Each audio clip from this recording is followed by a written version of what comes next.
Hi guys, and welcome back to World Cup Daily, a third video of the day, and what an ending to Group D it was. What a conclusion to Group D. The drama, again, similarly to yesterday, the first sort of group in the afternoon was sort of a bit. It was already decided who was going through. You know, Uruguay, Russia were already through. France and Denmark just played for the draw. This, Argentina, Nigeria, Iceland and Croatia. The drama in the games. The game I watched, Argentina, Nigeria, it swayed a few times. Obviously at the start, 0-0. Nigeria were going through if they only needed a draw, because obviously Croatia beat Iceland.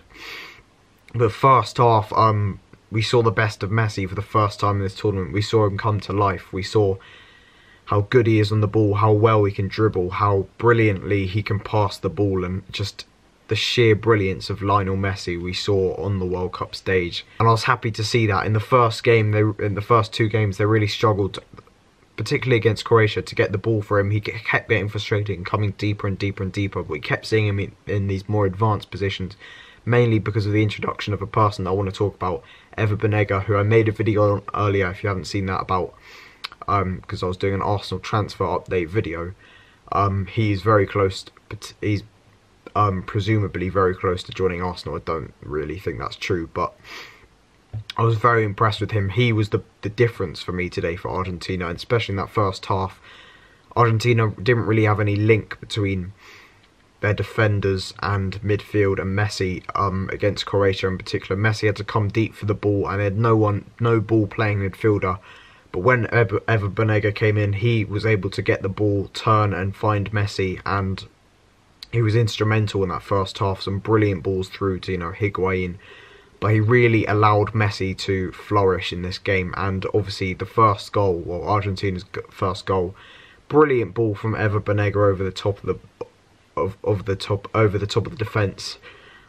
Brilliant first touch from Messi on his knee, and then sort of takes it away from the defender, and a brilliant finish on his weaker foot. That was an excellent finish. Brilliant goal from Lionel Messi, who I still personally think is better than Ronaldo, but that's another debate for another day. Brilliant goal from Messi.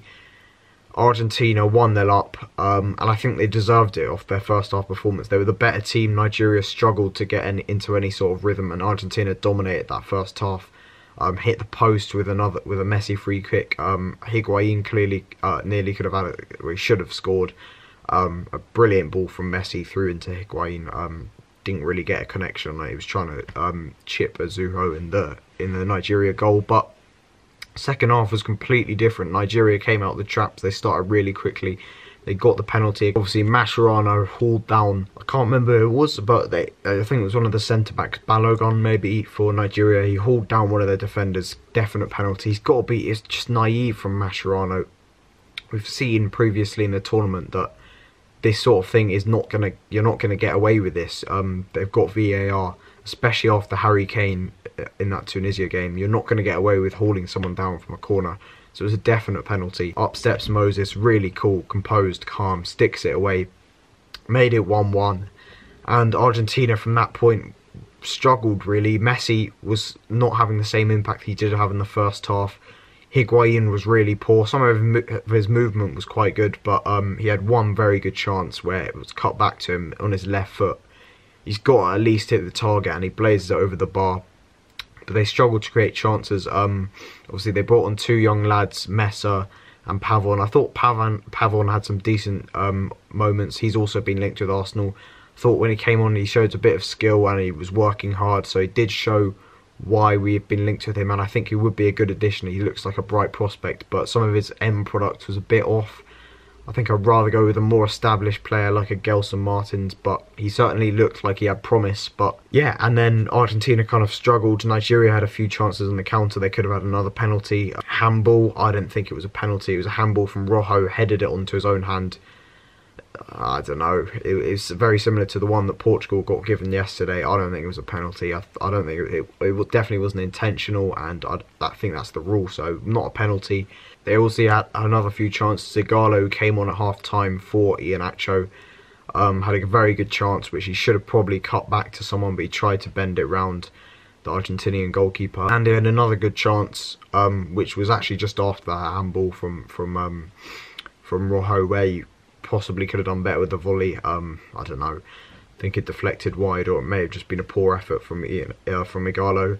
But Nigeria, I thought, were very good in the second half. They frustrated Argentina. They defended very well, and they looked dangerous on the counters, particularly with Musa's pace. But Argentina, they won the game in the end. Brilliant cross from the right-hand side, and came to Rojo. And for a centre-back who's left-footed, don't know why he was in that position anyway, but a left-footed centre-back to score on his right foot, what a volley from Marcus Rojo. He's won the game. He's got Argentina through.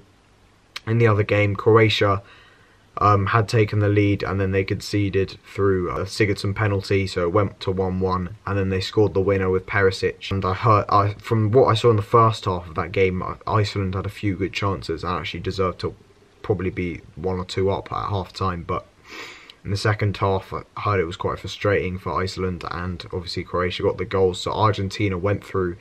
Not necessarily deservedly. I think if you looked at their last performance, you would have thought there's no way they can get through. I want to mention Maradona F on the TV. They were making a big deal out of it. Even though Ferdinand was criticising him, you know, Gary Lineker. But come on, that was one of the best things about watching that match. But yeah, what a conclusion to Group D compared to Group A, which was abysmal. It was horrible to watch. What a conclusion. What a game. What a tournament this is turning out to be. There's definitely been some dull games, but VAR adds another aspect to games, and it makes games more exciting because it's so controversial, and I'm loving it at the moment. So thanks for watching. Subscribe to the channel, and I'll see you in the next one. I can't change. Even if I tried, even if I wanted to, and I can't change. Even if I try, my love, my love, my love, she keeps me warm. She keeps me warm. She keeps me warm.